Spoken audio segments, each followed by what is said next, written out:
An interview with Sarah Roberts, Ashley Hollowel, and Norma Satterfield Ashley Funderburk at the home of Norma in Greensboro, North Carolina, March 10th, 2012. My name is Sarah Roberts Ashley, and this is my sister, Norma Ashley, Norma Satterfield Ashley. We were born in Salemburg, North Carolina, and were part of the school because our grandparents were presidents of the Pineland College and Edwards Military Institute School. We loved being part of the campus, and we had a good time there. Our mother married a man who came to the campus to teach Bible, and so we became very much part of the campus all our lives. I mean, we were born there, and we stayed there, and we went to school there until we went off to college. And our grandmother was very ambitious and wanted the school to be all it could be. And then they had a lot of interesting people to come there from all over the world. They came to teach music and art and pottery and those kind of things.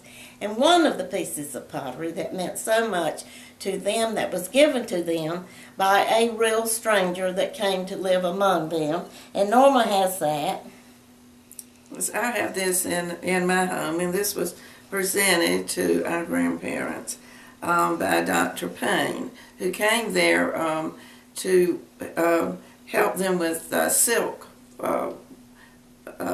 producing silk from the caterpillars. And he was a strange person, as Sarah said, and he presented this to the Reverend Jones on May the 27th, 1927, and by Dr. Payne, Berlin, Germany. So he was a very interesting character that came there, and he always dressed properly, and he had a little black bag that he carried with him everywhere. No one ever saw him without the little black bag. And when he died in 1927, he dressed all up in his German uniform and died, and the black bag disappeared and was never seen again.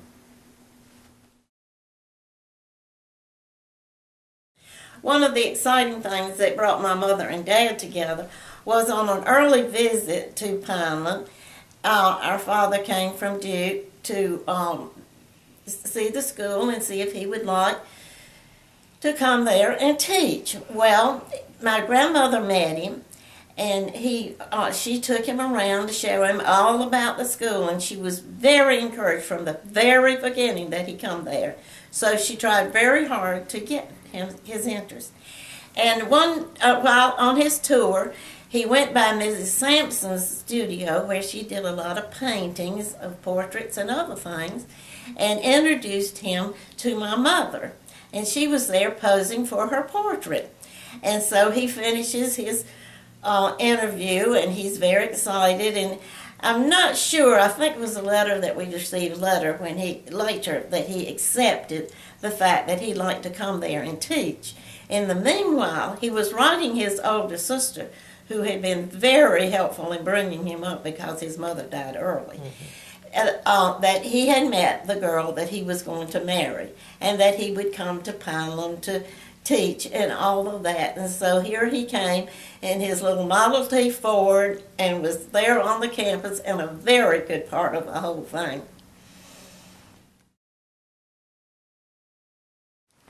Our parents, I felt like, lived a great romantic story. It was a great romantic story.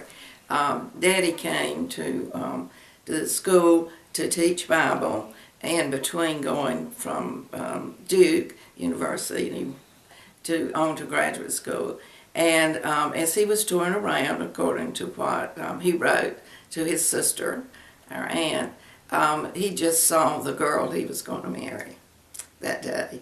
And so he did come in to teach school, and was only there a few months before they got married. And they got married in December and had a beautiful wedding. But mother being an only child, I'm sure that they were And what year was that? 1931, I believe. In 1931. We had on the campus a beautiful little, wonderful little hut, built just like a hut, with the lumber in between something and then some more lumber, and it was very fancy, and inside it was all filled with pine, and it had a little kitchen in the back, and you could get in the back door, you could get in the front door, and that's where we had little book tales, and people come to talk to just a few of the girls, and we'd have little teas for graduation things, and it was just a nice place, and the faculty entertained there themselves sometime. It was just a great little place to meet and have a nice afternoon, and you could park all around it, and it was not hard to get to. And Was it just for the girls, or did boys also participate? I felt like it was for the girls, but I don't know. I would think it was just for the. And actually, when I got married, they gave me a little shower in that hut, and it was wonderful, and it was such a good place to be for me, even after not being there anymore. Had a fireplace? Yes, it had a fireplace. And then on May Day, we always had the maypole and the boys would march, and the girls would do their maypole, and it was quite a variety of a day, but the girls would dance around the maypole, and we had a May court, and we had a queen, and then we had her court, and it was all very, very pretty, and I thought that was a big day. And then, of course, on Mother's Day, we had the big parade for the boys on Mother's Day. So it was a full weekend. It was an alumni weekend. People would come back. I didn't know whether it was on the same weekend. It was the same. It was the same weekend. It was a Saturday and Sunday. And it was beautiful. I mean, Thousands of people would come, and it was quite a show. And my grandmother would wear a white hat and white dress. Always. Always, and my granddaddy dressed up. Do you think that goes back to her wearing white when she marched for at the White House? I don't know, because we don't know anything about that. Suffragettes, but she did wear white. They all wore white when they marched up there. Now I want to tell about one more favorite thing that I like to do. Okay. I would mess around the campus and do things every day, and I loved my granddaddy. I just thought he was the sweetest, kindest, best-looking man I ever seen in my life, and I loved being with him. And my granddad was diabetic, but on Saturday afternoons I would meet him, and he would let me ride with him in his little Ford coupe, two-seater, out to his churches out in the country. One was called White Oak Church, and we would have the best time, and we'd eat a bar of candy. Sometimes we'd find that bar of candy had worms in it and everything else, but we just threw that out and found us another one. And he would go and preach to those people, and they loved him to death. Mm-hmm. They were mostly black and mostly very devoted to, too much to my granddaddy probably, but he did love them, and he could show his love for them. And he was just a beautiful person when you met him, and he would talk about God and all of that thing. And they just came to him and loved him. I'm sure that was his best time of the week, is to go out there and get all that. Now, White Oak was not a black church. No, But some of his... Some would come. Some blacks would come to the And they lived preaching. all around it. And he would stop by and see them if they didn't come and invite them. Because I remember one time we went by to see them, and they were taking their Saturday baths. They had churches around there too. And they were all naked in the bathtub, in these big tubs. And I wanted to do that so badly.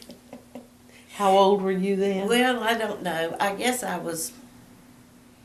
I was probably 9 or 10. 8, 9, or 10. But I just loved to get in that car and go off with my granddaddy. It was like I was going to heaven or something every single time. He was just he sort of got, with the school and what all my grandmother did, he sort of got undersold, because he wanted to be a preacher, and preaching was what he liked to do, and he loved to go and be with just any people. And although he did put up with Miss Molly's Ambition. her company and her people she has got it. But he was a wonderful man. Okay. Yeah, well, I don't know if anybody else has ever talked about him or not. I know, that is true, Sarah. That was good. It was not unusual on any one day to see Dr. Petit from Wake Forest University touring around the campus with my grandmother. He would come to speak at chapel time or any other time because he was a great one to keep her encouraged and praised what she did as a school. Growing up in a school like that was not always a good thing, but then a fun thing too.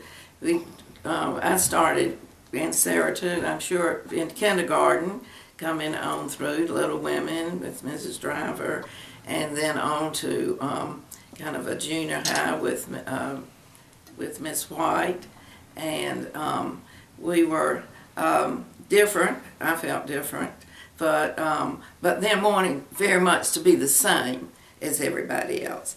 And we lived out in a house in Salemburg on Main Street, and we had to go. It was about 2 or 3 blocks, but we walked every day up to see Papa and Granddaddy. And so Mother, being an only child, that was all that we had. And also go to church. We went to church, to the Salemburg Baptist Church, and there being a part of the community as much as we could, even though we did not go to school with the people that we went to Sunday school with. And so it was it was an interesting life, and you met. The main thing to me was meeting different people all along the way. Sometimes people would come and stay a year or 3 years or 8 years, but people came and went. So you got a variety of people, meeting people as you were growing up. Well, we lived there with our grandparents and our grandmother, who we called Papa. She seemed to like that name, so you don't quit something when she tells you what you're supposed to do, so you carry it on. And when Mother and Daddy were married, and they were grandparents, they lived there on the campus, and there were 3 of us children. It was myself, the oldest, and then Norma, and then my brother George, who couldn't be here today. But anyway, we're here to try to tell you what it was like to live in a community, in a school, and be part of it as much as we were. And with our parents being a part of it as much as they were, and our grandparents being a part of it. We did different things. We went to school in the morning and had wonderful classrooms. We had fun things to do all the time, and as the campus grew and we had military part, it really was exciting to see the boys drilling and practicing all over the campus, and the campus grew fast because by the time of the World War II, we had really become a big part of a school and a big part of Sampson County. And that was fun. It was hard, but it was fun, and there was always something to do. My grandmother went to every parade for the governor and sat in the seats where the governor sits, and I went with her sometime. And then we also had people to come on campus and do things. The governor would always come and speak.